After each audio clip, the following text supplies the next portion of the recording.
Hi, this is Donald here, and this is my review of the Meditations of Marcus Aurelius. The Meditations are a compilation of the various thoughts and written journals of the Roman Emperor Marcus Aurelius, one of the last good emperors actually.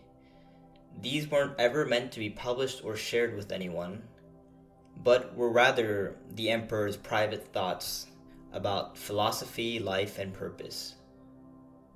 I bought the Everyman Library edition, the hardcover one, and the book fits comfortably in my hand, is slim and elegant, and I really enjoyed this printing of it. The paper was nice, a nice cream color. The dust cover was colorful, modest, and modern, it kind of blows my mind to think of a cover so well done. It even came with a little cloth bookmark attached to the spine. I often took this book on walks with me because it was just a pleasure to hold in my hand and take with me and easy to move and read it on the fly. The book is organized with an introduction, followed by the meditation, and then it ends with a bunch of very detailed notes about each of the writings. The translation is by A.S.L. Farquharson, late 1800s, so it reads in a very graceful English, but it's also a more challenging read because it hasn't been written for the modern audience, is one way of saying it. Overall, I preferred the graceful, late 1800s translation because I thought that it fit the theme a little bit better. I would have imagined Marcus Aurelius, who was very well educated and trained to be an emperor, to have spoken something akin to a very refined English. Just a personal opinion, though. I will say this book is not easy to read, and I've read a lot of philosophy books and that kind of stuff, but it's just a very dense, sometimes jumbled pile of thoughts. And sometimes it's incomplete, sometimes it's a little incoherent. You should expect a couple reads to understand it pretty well. If you're looking to read it once and never touch it again and just magically understand everything it has to say, I think you'll be in the vast minority. It's more like an old friend where you have to keep coming back to it over and over again, and the more you read it, the more you'll enjoy it. As a kind of a disclaimer, and the author mentions this, or the translator mentions this, it's not meant to be a complete philosophical work. It's more his private thoughts and meditations, which to me is a benefit because it's imperfect, it's human, and it's very beautiful. It reflects an honest man's attempt to understand himself and how to live his life, and that is a very refreshing take. The book is best read in short bits because it is heavy.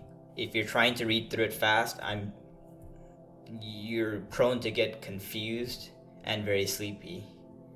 If you really want to understand the book, you're going to have to look at the footnotes and really think about each of these verses.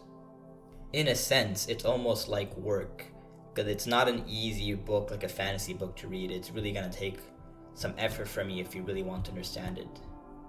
And the book, because it's his private thoughts and meditations, it's sincere and unapologetic. It doesn't care to be perfectly right. He's just trying his best and just talking to himself. This was never written for anyone but himself. That point of view is very refreshing to read. Would I recommend this book? I would recommend this book especially for more serious classical readers, people that would enjoy a challenge or are looking to read a classic. It's not an easy read but fulfilling, and for the general public, I do believe it'd be one of those read it during your life at least once kind of books. It has a lot of good points. Not all of them are correct. Sometimes it's inconsistent, but it's worth reading for everybody. But it takes some preparation and some experience in reading some of these tougher classical books. I will say I don't believe it needs to be read start to finish. I don't think there's anything wrong with just picking it up, opening up to a chapter and reading that chapter, then closing it and reading it again 6 months later. Some of the pros. This print edition of the book is beautiful and modern, while also having this very classy feel and look to it. The writings are timeless and sincere, about the Emperor of Rome. There are lots of notes and help which don't detract from the writing of the book. You're not going to be seeing lots of little footnote markers everywhere and extra details crammed everywhere.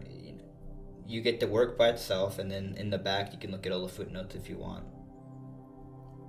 The knowledge inside of this book, the thoughts, are practical today. It helps you realize that the problems we face today were faced by people thousands of years ago.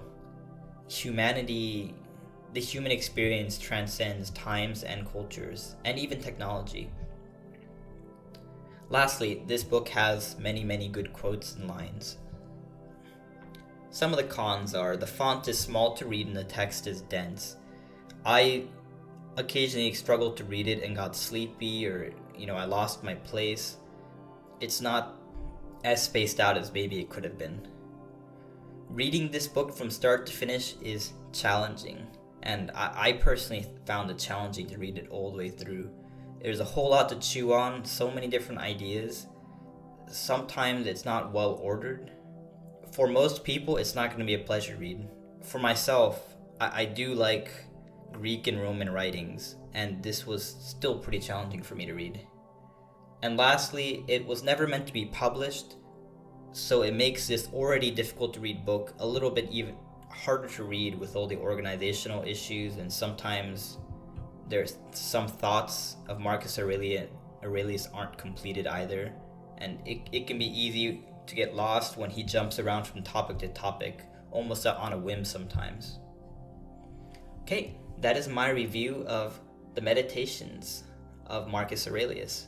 If you have any comments or suggestions, I would appreciate you posting it below in the comment section. Thank you.